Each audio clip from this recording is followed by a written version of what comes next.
My name is Katie Farmatier. My name is Vivian Lin. I'm Chloe Tran. My name is Ben Janosch. I'm Jeffrey Rogers. And we're here to talk about our Next Step project.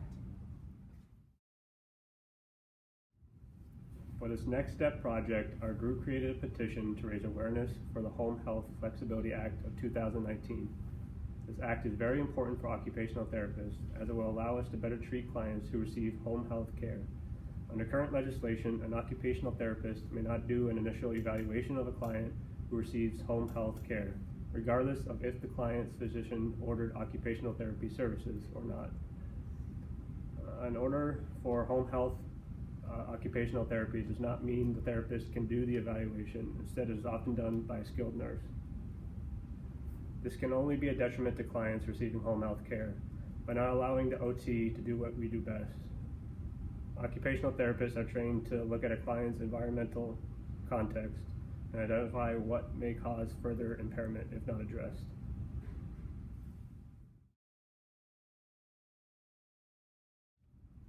This bill is currently in committee and has been since it was introduced on June 5th, 2019.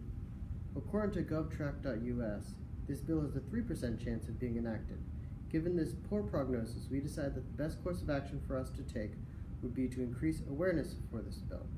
With that in mind, we determined that utilizing our greatest strength towards increasing awareness would be the best method towards raising this awareness.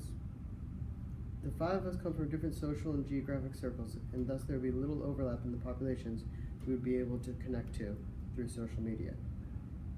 We decided to create a petition on change.org, a website dedicated to starting campaigns and bring attention to elected officials of what their constituencies care about.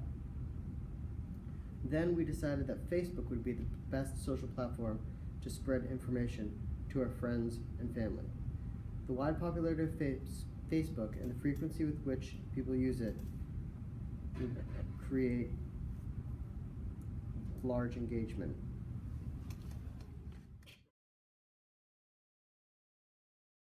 We choose to participate in this particular next step because this change will not only affect occupational therapists, but it will also be beneficial for the client as well.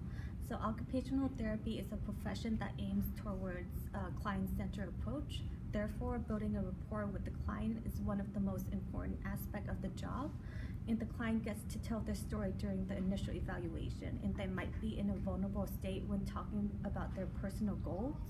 Occupational therapists are trained to recognize what is purposeful and meaningful to the client. Thus, we can assure them during the first meeting that as a team, we can work together to achieve their goals, even though those goals might not seem important to other people.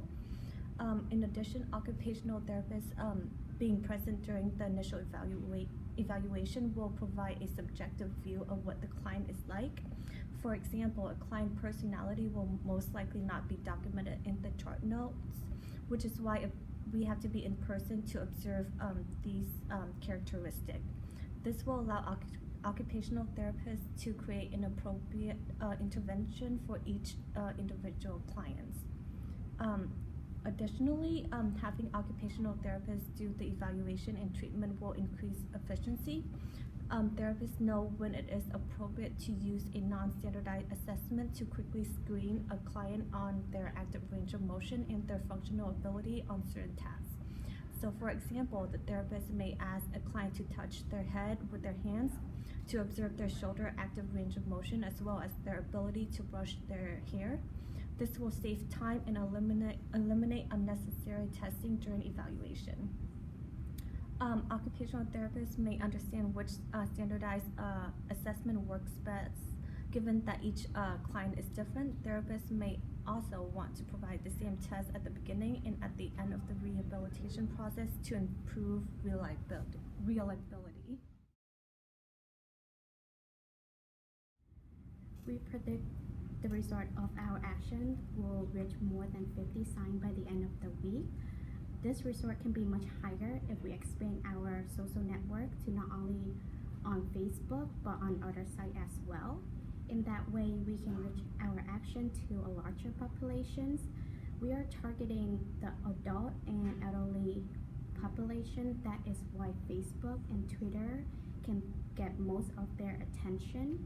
We expect people to sign the petitions and share the link on their profile for further reach more people. Expanding the timeline will also help to increase our resort, as if the Health Flexibility Act had been voted into law. Occupational therapists will be able to initial plan care with client in a home care setting. Client will ensure to get quality of service and immediate care as needed to avoid delayed treatment that lead to additional impairments. The Home Health Flexibility Act can improve scheduling problem for home health provider and avoid delay for patient care, which help to decrease further injury and increase the quality care for client.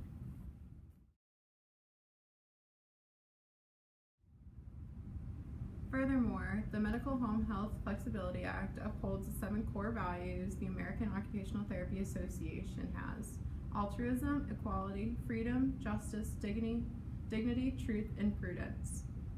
These are the founding pillars on which occupational therapy community builds its standards for service.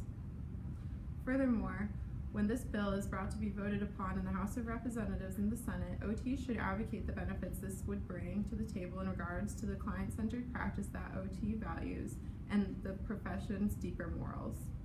Future benefits to come by passing the Medicare Home Health Flexibility Act would enable therapists to have greater access to clients in need of their services. Therefore, AOTA would be able to create specific guidelines for clients who rely on OT treatment but do not require skilled nursing. This would then create more evidence-based support to the profession of occupational therapy and ensure it remains a vital part of treatment for all kinds of clients suffering with different disabilities. In conclusion, there is hope that the influence of the bill passing into law will allow the profession for occupational therapy to grow and branch out into more areas of home health care. Ideally, the future occupational therapists will be able to provide services to homebound individuals upon their request without having to see a physician for approval. While this is one small step towards broadening the client population, it is a big step in the right direction and will lead to set bigger goals for AOTA in the future.